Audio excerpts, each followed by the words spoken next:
비행기 타실 때 보면 기내 반입이 제한되는 물품들이 있습니다.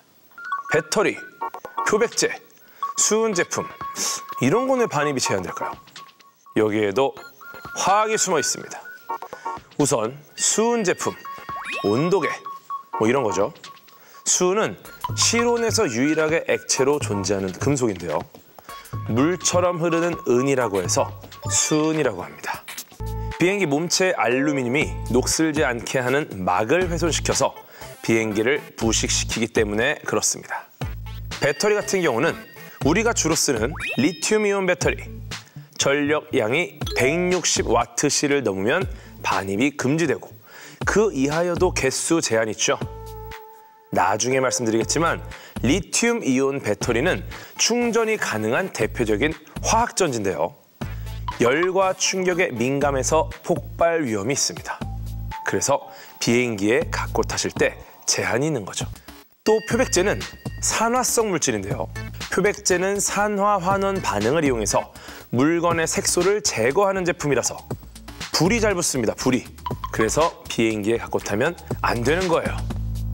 이렇게 화학은요, 알든 모르든 일상의 많은 부분에 존재합니다. 여러분이 매일 입는 옷, 비닐봉지, 반찬통, 선크림, 감기약, 애들 장난감까지도 전부 다 화학 제품이죠. 화학 제품이라고 하면 인위적인 느낌 때문에 부정적으로 느끼시는 분들도 계실 텐데 사실 생활을 이롭게 하려고 만들어진 게 대부분이죠. 화학이라는 학문이 원래 자연에 있던 물질의 비밀을 밝히는 것이기도 하지만 자연에 없던 새로운 물질을 만드는 일이기도 합니다. 물질과 물질이 만나 전혀 다른 성질의 물질로 변하는 화학 반응, 이것을 이용해서 다양한 제품을 만드는 거죠.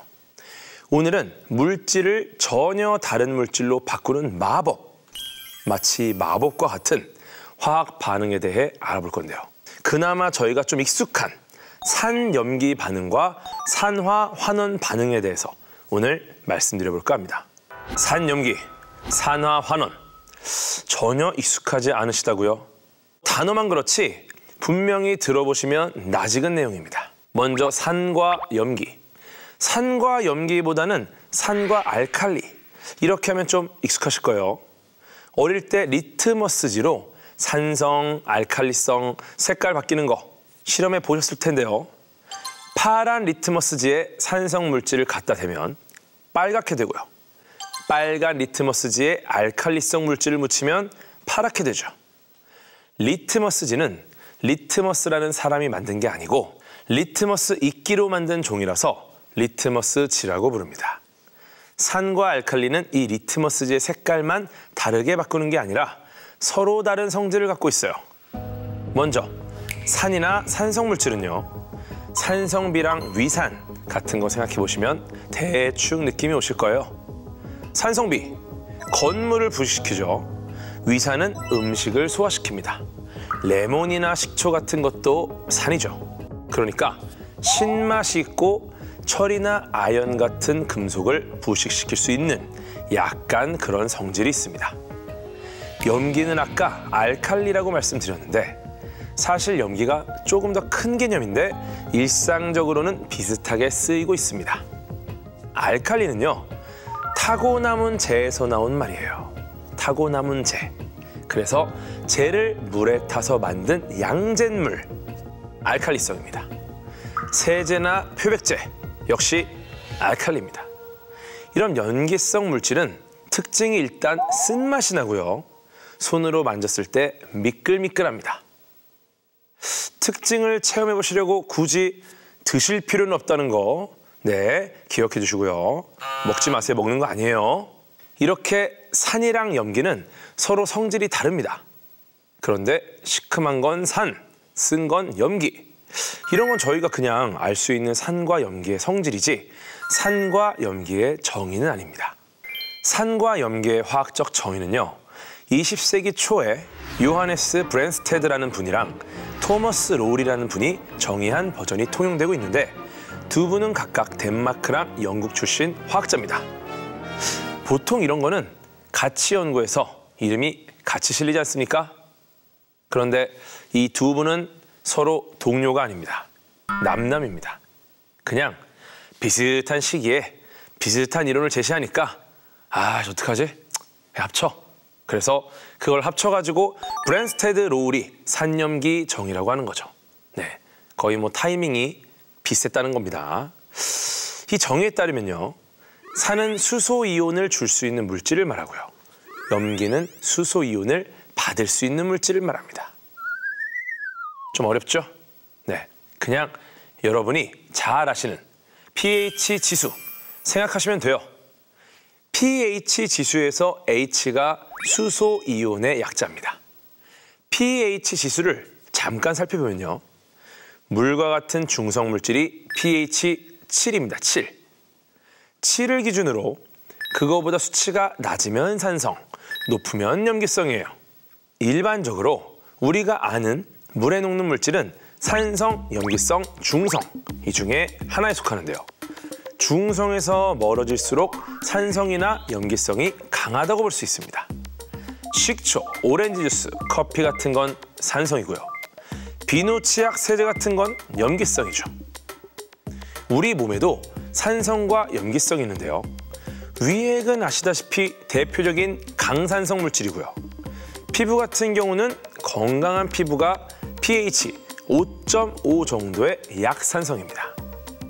그런데 여드름 피부나 아토피 피부는 그보다 염기성을 띠기 때문에 약산성 클렌저 같은 걸 써서 알칼리성이 더해지지 않도록 권장하고 있죠. 또 사람의 혈액은 pH 7.4 정도로 약한 염기성인데요, 혈액은 좀 특이한 작용을 합니다. 만약에 우리의 피가 신음식을 먹을 때마다 산성으로 변하면 어떻게 될까요? 자칫하면 사망에 이를 수 있어요.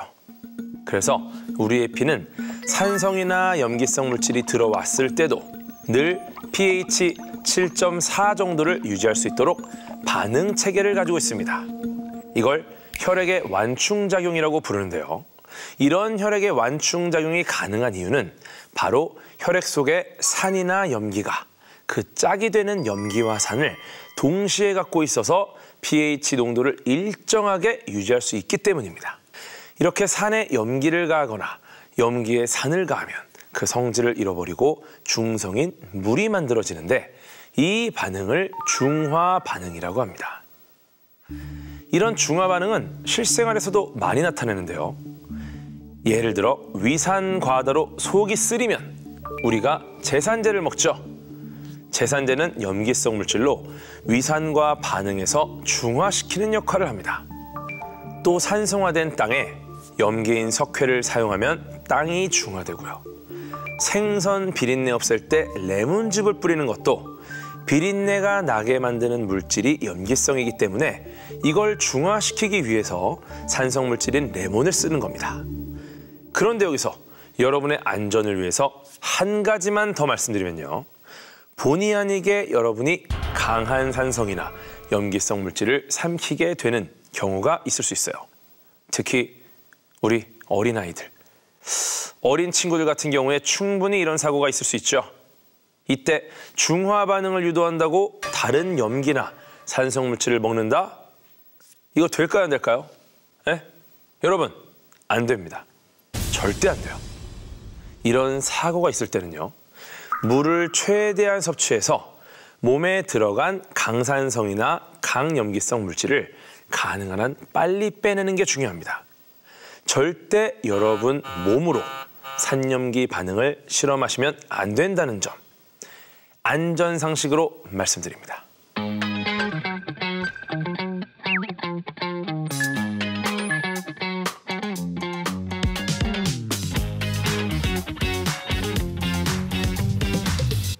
이번에는 산화 환원 반응에 대해서 한번 알아보겠습니다.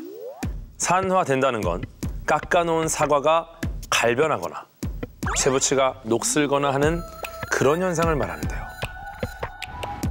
단어만 보셔도 아시겠지만 산화, 산소랑 결합한다, 이런 의미를 갖고 있습니다.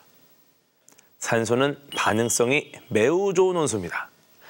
무슨 말이냐면요, 다른 물질을 만났을 때 너무너무 잘 들러붙어요. 이미 자연에 있는 물질들은 산소랑 들러붙어서 녹슬어 있는 게 많습니다. 그래서 물질에 들러붙어 있던 산소를 인위적으로 떼어내서 우리가 쓸 수 있는 상태로 만들어서 사용해야 합니다. 그 과정이 재련소에서 하는 재련이에요. 산화된 물질을 환원시키는 거죠. 우리가 가정에서 구매해서 쓰는 녹제거제도요. 산화된 물질을 환원시켜서 녹을 제거하는 겁니다. 아무튼 산소가 이렇게 반응성이 좋다 보니까 옛날 화학자들이 산화라고 이름을 붙였던 것도 어느 정도는 이해가 가죠. 산소가 워낙 이거저거랑 많이 반응을 하니까 산소를 기준으로 이렇게 산화라는 개념을 만들어냈던 건데요. 산소가 다른 물질이랑 반응을 잘하긴 하지만 불소보다는 못하거든요. 둘이 만나면 오히려 산소가 산화되는 반응이 나타납니다. 다시 말씀드리면 여태 산화라고 불러온 세월이 있어서 지금도 산화라는 말을 쓸 뿐이지 더 이상 산화의 정의를 산소랑 결합한다 이렇게 하긴 어렵다는 거예요. 그럼 요즘은 산화를 어떻게 정의하냐 궁금하실 텐데 물질이 반응할 때 전자를 빼앗기면 산화된다 라고 합니다. 반대로 전자를 얻어오면 어떻습니까? 환원된다고 하죠. 화학 반응이 일어난다고 해서 전자의 총 개수가 변하는 건 아니기 때문에 전자를 뺏기는 물질이 있으면 얻는 물질이 있고 얻는 물질이 있으면 뺏기는 물질도 있을 수밖에 없습니다. 그래서 보통 산화랑 환원은 늘 동시에 일어납니다. 그래서 철이랑 산소가 만나면 철에 있던 전자는 산소한테 가고요. 동시에 산소는 철에 있던 전자를 가져옵니다. 철은 전자가 나가니까 산화되죠.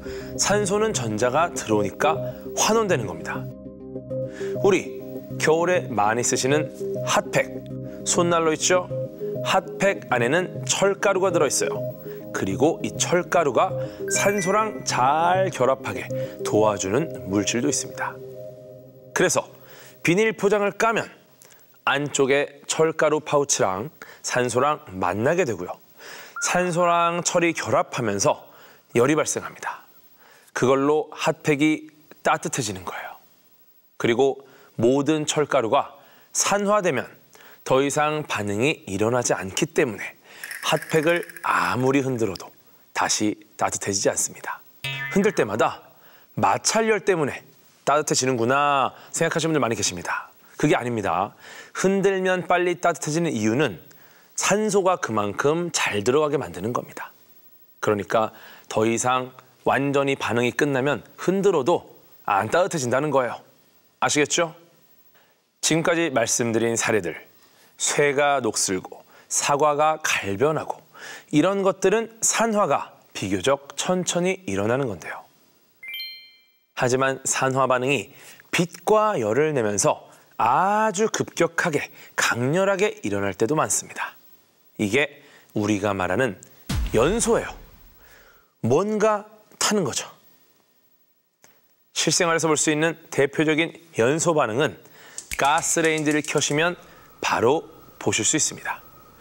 도시가스 안에 있는 메테인이라는 탄소화합물이 산소랑 만나서 강렬하게 산화 환원 반응을 일으키기 때문에 저희가 지금처럼 맛있게 라면을 끓여 먹을 수가 있는 것이죠. 하나만 더 말씀드리면요. 산염기 반응이 우리 몸속에서 일어나는 것처럼 산화 환원 반응도 우리 몸속에서 항상 일어나고 있습니다. 우리가 숨을 쉬면 몸속에 산소가 들어오죠. 이 산소가 체내에 흡수된 영양소랑 결합을 하면서 산화 환원 반응이 일어나서 에너지가 발생합니다. 그런데 영양소는 대부분 탄소랑 수소로 이루어져 있거든요. 그래서 산화 환원 반응이 끝나면 탄소는 이산화탄소가 되고 수소는 물이 됩니다. 그래서 우리가 이산화탄소를 숨으로 내뱉고요. 물은 어디로 갑니까? 소변이나 땀으로 배출되는 거죠. 그런데 이때 우리가 들이마신 산소의 일부, 한 2에서 5% 정도가 깔끔하게 이산화탄소나 물이 되지 않고 과산화수소나 초과산화이온 같은 산소 화합물이 됩니다. 우리가 잘 아는 단어로 바꾸면 바로 문제의 활성산소예요. 활성산소라고 하면 그냥 좀 활발한 산소 같은데 정확히는 산소가 아니라 산소 화합물인 거죠. 이런 활성산소는 불안정하기 때문에 다른 물질이랑 빨리 결합하고 순식간에 사라집니다.